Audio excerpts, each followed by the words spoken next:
उत्तर पूर्वी दिल्ली के सीलमपुर थाना क्षेत्र के ब्लॉक की झुग्गियों में बीती रात अज्ञात बदमाशों ने 21 साल की समीर की गोली मारकर हत्या कर दी। समीर से कुछ कदमों की दूरी पर बैठा हुआ था कि तभी बदमाशों ने उसे निशाना बनाकर उसकी हत्या कर दी। मृतक समीर परिवार का सबसे बड़ा सदस्य था और मजदूरी करता था।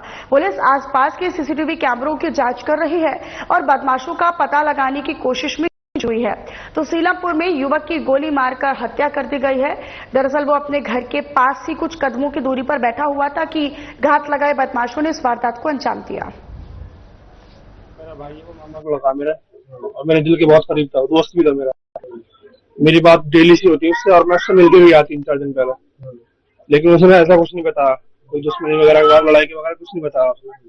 11:30 बजे की रात इसकी कॉल आई थी, भाई ये भी कैसे ऐसा हो गया। तब मैं हॉस्पिटल आया, तब तक दम निकल चुका था, उसको ले गए थे जीटीवी।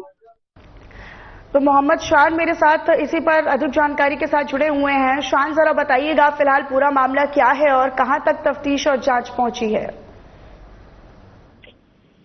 देखिए मनीषा, मैं आपको बता दूं 11:40 पर उत्तर पूर्वी दिल्ली पुलिस को एक सूचना मिलती है कि सीलमपुर के के ब्लॉक की झुग्गियों में एक 20 वर्षीय समीर की अज्ञात बदमाशों ने गोली मारकर हत्या कर दी है। फिलहाल मौके पर पुलिस पहुंचती है और लगातार जांच करना शुरू कर देती है। बता दें कि समीर अपने परिवार में सबसे बड़ा था, अपने घर को चलाने के लिए वो मजदूरी का काम किया करता था।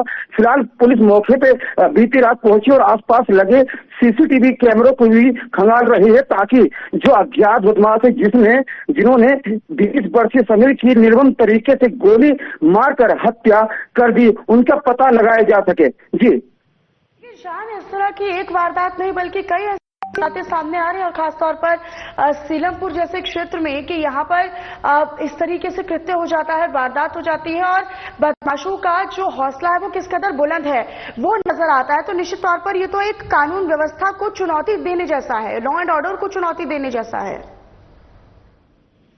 देखिए मनीषा, आपने बिल्कुल सही कहा। जिस तरीके से लगातार कुछ ही दिनों में उत्तर पूर्वी में चाहे सीलमपुर की बात करें या फिर गोकुलपुरी की बात करें या फिर बात करें सुंदर नगरी की, तो कई चाकू जैसी वारदातों को और कई गोली जैसी वारदातों को और कईयों को इस तरीके से चाकू से गोद कर गोली मारकर मौत के घाट उतार दिया जाता है और बदमाश आसानी से फरार हो जाते हैं। उत्तर पूर्वी दिल्ली में कह सकते हैं कि हो चुके हैं कि बदमाश ना तो दिन देखते हो ना ही रात वारदात को अंजाम देकर आसानी से फरार हो जाते हैं।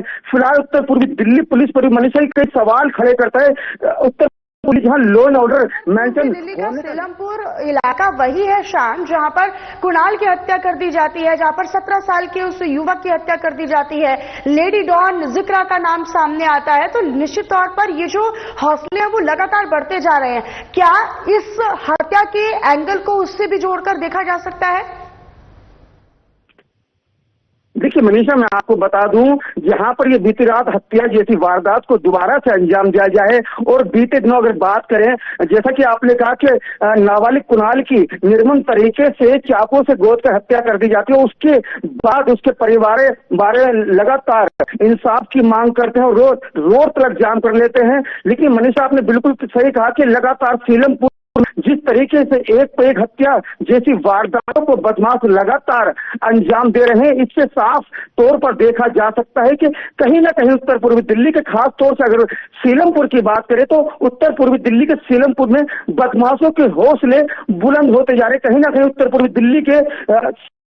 पूर्वी दिल्ली पुलिस पर लॉ एंड ऑर्डर मेंटेन होने का लगातार जो दावा करती है उस पर कई सवाल खड़े करती है। अगर बात करें मनीषा कुणाल की, तो कुणाल की निर्मम तरीके से हत्या कर दी गई थी। इससे पहले भी एक गोकुलपुरी के अंदर हत्या कर दी गई थी।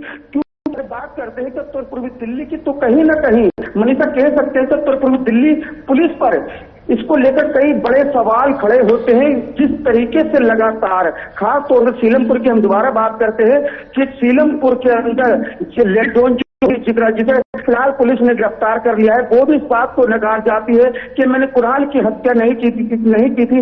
लेकिन जो सवाल जो उठाए जा रहे हैं, जिस तरीके से जिक्रा की जो सोशल मीडियाओं पे जो वीडियो जो वायरल हो रही थी, वो हथियार लहराती है और लगातार पुलिस को चैलेंज करती है। कहीं ना कहीं पुलिस पर भी कई सवाल खड़े होते हैं। जी मनीषा।